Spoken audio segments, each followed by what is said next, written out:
Railways seem very fond of the area around Alexandra Palace and Wood Green in North London. There's the current Alexandra Palace station, of course. There's Wood Green station on the Piccadilly line of the Underground. The Edgware, Highgate and London Railways station next to the palace itself is still very discernible. But there was one more, of which relatively little remains. I'm talking about Palace Gates. The Palace Gates branch was opened by the Great Eastern Railway in 1878. The Great Eastern Railway were a company who were very into commuter traffic. They had a disadvantage over many other mainline companies in that the area they served didn't have much by way of heavy freight, which really was the moneymaker for large companies. However, they discovered that commuter trains could also bring in quite a lot of money. This was rather ironic because they only started running cheap commuter services because the government forced them to as a condition of allowing them to build Liverpool Street Station. Nevertheless, they embraced the new traffic with gusto once they found out how lucrative it could be, and began a programme of building new lines into the London suburbs. The Palace Gates branch was one of these. The line ran from Seven Sisters through West Green and Knowle Park before finally reaching Wood Green. The original aim was to get to Alexandra Palace itself.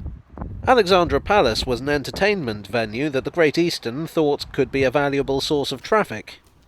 When its construction was announced, the railway couldn't plan a line fast enough.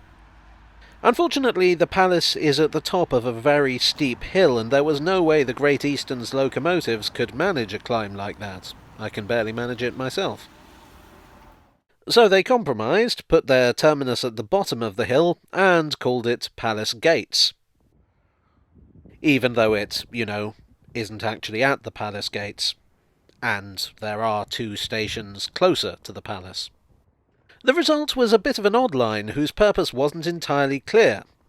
Well, if we're going to be brutally honest, the purpose was to get as much commuter traffic as possible by whatever means necessary, preferably poaching them from your rivals. But I think that if someone was planning such a line today, it probably wouldn't get built. For one thing, Palace Gates Station is only a very short walk from the present-day Alexandra Palace Station, which had been opened in 1859 under the name Wood Green. From the then Wood Green there were direct trains to King's Cross. The old Alexandra Palace Station was served by a line from Finsbury Park, a short distance from Seven Sisters. The only real advantage the Palace Gates branch had was its connections. Trains could run from Palace Gates to Liverpool Street and Fenchurch Street, which were both stations in the city proper, unlike King's Cross. The Great Eastern also had connected lines into the docks as far as North Woolwich, creating a useful rail corridor through north-east London. But things did not go quite as planned. Alexandra Palace was not the consistently popular entertainment venue its builders had hoped. In fact, in 1900 it was threatened with demolition. While it sometimes provided traffic for the branch line, it often didn't. Still, there were commuters. Or should I say, there were commuters. The boom in commuter railways in the second half of the 19th century gave birth to a new form of transport, the Underground Railway. In 1904, the Great Northern and City Railway opened from Finsbury Park to Moorgate, providing another route into the city, if you didn't mind changing trains. That same year, trams and buses arrived in Wood Green, offering cheaper fares and often quicker routes. Passenger numbers, already not fantastic, went into decline. In 1920, the Great Eastern Railway decided to pull their metaphorical socks up and get to work at winning back their lost commuters. They introduced a new, intensive commuter service that could compete with trams and underground trains. To speed things up for passengers, the trains were marked with colour-coded stripes. These indicated the carriage class and the destination. In this way, regular commuters could instantly identify their train and where they should be sitting. Because of these bright colours, the trains became known as the Jazz trains. Nice. The Palace Gates branch now enjoyed a service that ran every 10 minutes, which would be pretty good going even today. In 1923, both the Great Northern and Great Eastern Railways became part of the London and North Eastern Railway. The new owners decided to take advantage of the proximity of their two former rival stations in Wood Green, with a connection from Palace Gates to Bowes Park in 1929. Oddly enough, they don't seem to have actually run regular passenger trains over this. In 1932, another contender appeared, the London Underground's Wood Green Station.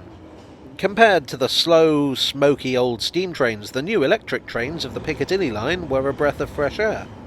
Almost literally. And so the decline in numbers on the Palace Gates branch intensified. In 1947, the London and North Eastern Railway gave up the fight and withdrew services into Liverpool Street. Trains to North Woolwich continued, but by the 1950s they were rush hours only. On the 5th of January 1963, to the surprise of absolutely no one, passenger services were withdrawn altogether. A little freight was run, but at the end of December this too was brought to a halt. In 1966 the track was lifted. Much of the old line has been built over. The site of West Green is now a school. Wood Green Shopping City sits on the site of Knowle Park and Wood Green Station. And Palace Gates itself is now houses which have been named after the old station. To add insult to injury, 3 of the streets built along the route of the old line are named after locomotive engineers. Locomotive engineers of the Great Northern Railway. Maybe the Palace Gates line was doomed from the start, or maybe it was just a victim of circumstance. Either way, it has that rare and unfortunate distinction of being a London railway line that's now gone forever.